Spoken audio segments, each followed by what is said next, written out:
আমরা চলে এসেছি মাদাপাড়া ফুটবল একাডেমি, মাদাপাড়ার মাঠে। এখানে আমরা জেনে নেব প্রতিটা প্লেয়ারের পরিচিতি, কে কোন পজিশনে খেলে, এদের কোচকে, কিভাবে খেলা হয়, এগুলো চলুন জানা যাক। তোমার নাম কি? বাবু তোমার কোন পজিশন খেলো? স্টপার। তোমাদের ফুটবল একাডেমির নাম কি? Madarpara Nabinchandra football academy. ও, তোমার নাম কি? ইরফান। তোমার পজিশন কি? স্ট্রাইকার। তোমার নাম কি? রেজওয়ান। তোমার? ইমরান। তোমার? আসিফ। তোমার পজিশন কি? তোমার নাম কি? ও, তোমার নাম কি? তোমার কোন পজিশন? ও, তোমার নাম কি? রাজা। তোমার নাম কি? রাফিউল। তুমি কোন পজিশনে খেলো?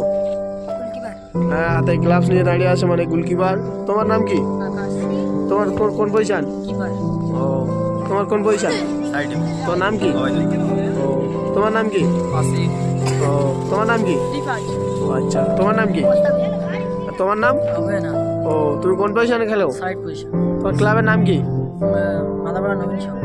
ও আচ্ছা, তোমার কোচ কে? ফালতাদা। ও, প্রত্যেক দিনই প্র্যাকটিস আসো? হ্যাঁ ও, প্র্যাকটিস ভালো হয়? হ্যাঁ